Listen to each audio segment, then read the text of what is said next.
Hello, good morning, welcome to Tenerife and session 1 of this module 7 on how to lose weight on a plant-based diet. This is a really important module, I know, for lots of us, because we're all interested in how to lose weight, because obesity and being overweight is linked to so many poor health outcomes. It's really worth taking it seriously and finding a diet that will work for us going forward forever and not just short term. But you know, over the recent years, really being overweight and being obese has become the new normal, hasn't it? I mean, when we go to the service station on the motorway, or we go to the shops, it's so apparent that we've all put weight on over the years, and a lot of people think that that it's down to self-discipline, that the reason that we've put weight on, the reason that we've put on the pounds, the reason that people have become obese, and the reason that we're getting all these lifestyle diseases is because we completely lack any self-control, that we're somehow weak, that we're not self-disciplined, and we're just given into temptation all the time. And this is an opinion that's held, but it's not true. It really isn't true. Even me, I'm a thin guy, I'm carrying a few extra pounds, and even for me, you know, we've been conned by lots of different industries and interests and corporations and even the government. But before we start that, it's interesting to compare where we are now to where we were just 100 years ago. You know, 100 years ago, people were not dying of heart disease or cancer or any of these lifestyle diseases. They were dying of infections. Infections were the big killers. People, tuberculosis, influenza, these were the diseases that were killing people. And these other lifestyle diseases from which people die now, they really didn't play that much of a role. And now we've gone full circle, and very few people now die of infections, and we're all dying from these lifestyle diseases, many of which can be preventable. And you know, it's also not a very nice thing to be overweight. Obese people suffer from so much discrimination, and you know, it's just not fair. I mean, that we're obese and fat people are being discriminated against simply because of the way they're reacting to the environment that's around us. I mean, we're surrounded by an environment that just completely encourages us to eat and enjoy food. So there was one report that actually said, quite unbelievably, they found some overweight and obese people, and that had managed to lose a lot of weight and get back to a more or less to a weight that they were happy with. And they actually said that they would rather lose a limb than go back to being obese. That's how horrible it must be to be completely overweight and heavy, and I think it's to do with discrimination and everything else. But this session is about explaining why this obesity epidemic, the way that we've all put on so many pounds, that it really isn't our own fault.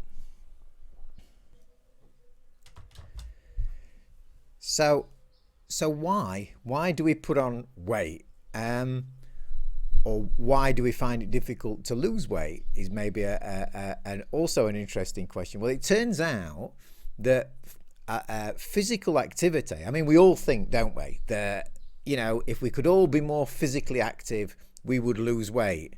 It's something that we all just take for granted.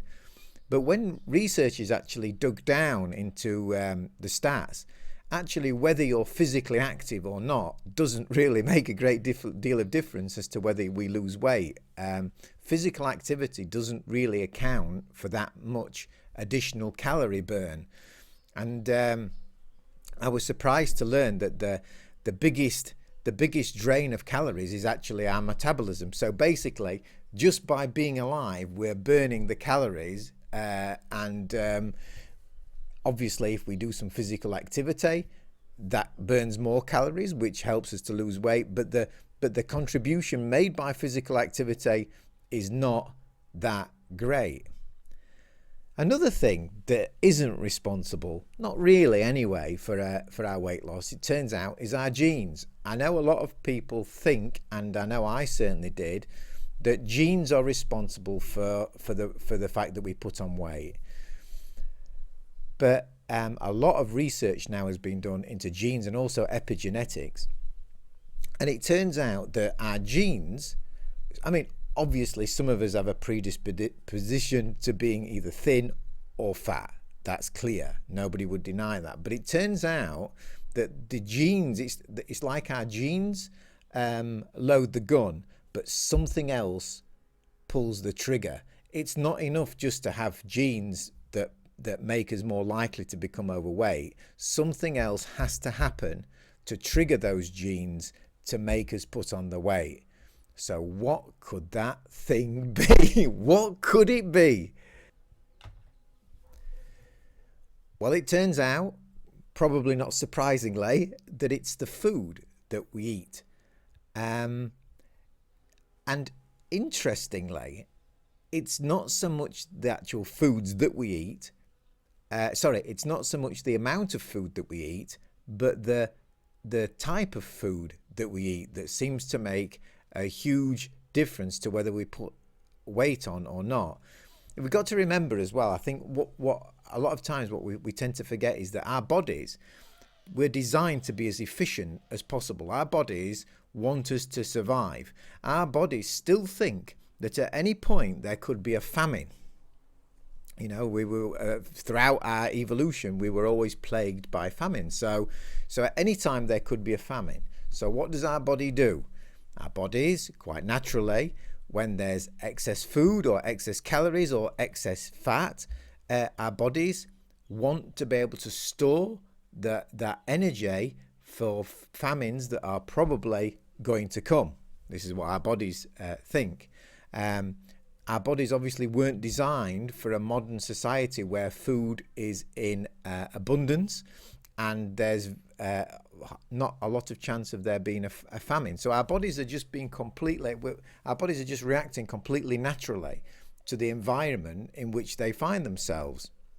I mean, our bodies are designed to be so calorie efficient. That's the design. So I wanted to know. So yesterday I was looking on the internet and doing some research, and I wanted to find out when the obesity epidemic really started to get worse and worse. And I found a graph, and the graph seems to point, as far as I could make out, it seems that we started to get heavier as a society and around the year 1982. So I wanted to then find out what happened in 1982. Well, several things happened that seem to have all come together to conspire against our waistlines. And the first one was the real proliferation of high fructose corn syrup. So this is where they fill the fields with corn, but it's not the corn you can eat. If you actually taste it, it doesn't taste very good at all. And they use this corn to make what's called high fructose corn syrup. And it's in literally everything now. This ingredient is used in everything because it's so cheap for the food companies. For the food corporations, it's a dream because it costs virtually nothing. It makes food sweet, and so they can make these cheap products and sell them at a high margin.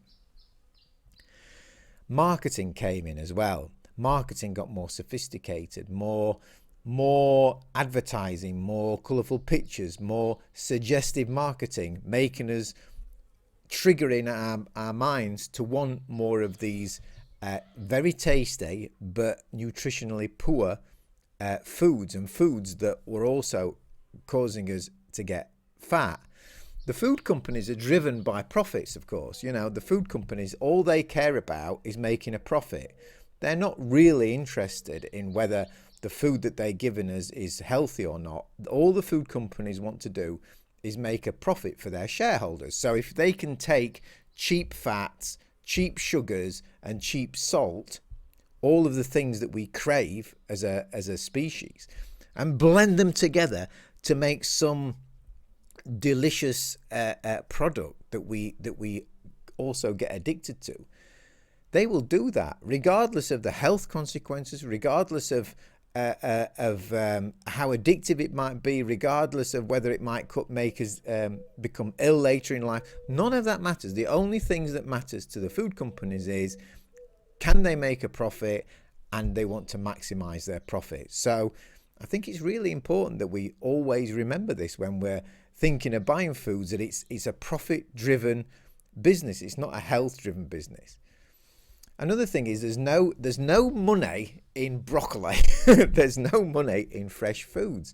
You know, the foods that are actually healthy and good for us, there's not really a profit in them. You can't brand vegetables. You can't, and they go off, of course. You know, if produce, first of all, you have to grow it, which costs money and time. Then you have to store it in a specific way, or it goes bad. So these are not the products that these global corporations want to be concentrating on. Global corporations, big companies, want those cheap to manufacture products that will last a year or two on the shelves, because it makes the whole production system so much more efficient and enables them to make lots and lots of profit. So first of all, always remember that these food corporations have been doing this now for years and years and years with the sole desire to earn a profit, regardless of whether it's been causing us to put on so much weight, which of course it has. The food industry spends $20 billion on advertising every year, and most of that is not for our health. And these $20 billion go into making us crave these unhealthy foods, which make us fat. And I'm going to explain in detail a little bit later how that process works, that why the foods that we're eating are much more likely to make us become fat than other foods that we could eat a lot of that wouldn't have that same effect on our bodies. Another thing that happened after the 1980s, I think, is that food has become omnipresent. I used to go to the Sheffield railway station in the 1980s, and it was a food desert. There was a drinks machine, so where you could put in some money and get a drink, and there was one buffet. It was called a buffet. It's like a convenience store on the station where you could go in and you could buy yourself a British rail sandwich. But that was it. There was very little choice. There was no, most of the trains had no food on the trains. Now, if you go on a train in the UK, they've all got one of these trolleys that comes round and brings round the food. None of that existed in the 1980s. There were some trains with a buffet service, but you actually physically had to get up, go to the bar, order something. But now the trains, they come round with a trolley. Would you like a coffee? Would you like some more of this sugary crap, sir? It's true, isn't it? It's everywhere. And if you go down to railway station today, Sheffield Midland station today, there are convenience stores on every corner. Coffee, sandwiches, burgers, it's everywhere. So food has become omnipresent. So if we think about all of these things together, that the food industry has been creating these concoctions that are highly delicious and highly addictive, that marketing has gone up, has been ramped up, that convenience stores are on every corner, that food is being pushed at us at every turn, and in addition to that, the actual ingredients of the foods that we're eating is far more likely to make us fat. It's really not our fault that we put on so much weight. And what it means is that you're not lazy, I'm not lazy, we're not lazy. We don't have the wrong genes, and we shouldn't be exercising more. I mean, if you want to exercise more, that's brilliant, but it's not something that we should feel guilty about. It's the food. It's the food that we've been eating. It's the food that the corporations have been creating, and it's the ingredients that they've been putting into it, and all designed to make us addicted. So, before we get a little bit deeper into this module, which is going to be absolutely fantastic, that's the message I want to leave you with today. That really all of this is by design. The governments have acquiesced to the corporations. The corporations only care about making a profit, and all of this drive, all of this greed on behalf of these companies have led to the obesity epidemic that we have today. And if you're on this course, you probably also thinking that you would like to lose weight. But we're going to do that because there is a fantastic, almost hidden way of losing weight without going hungry, and we're going to dig into that a little bit later in this module. But for this session, that's it for today. Thank you for being there with me this morning, and I look forward to seeing you again tomorrow. So don't get tempted today by any of these foods that have been made to get you addicted. So think about that when you go out today and you see some of these convenience stores. Thanks for being there. See you tomorrow. Bye-bye.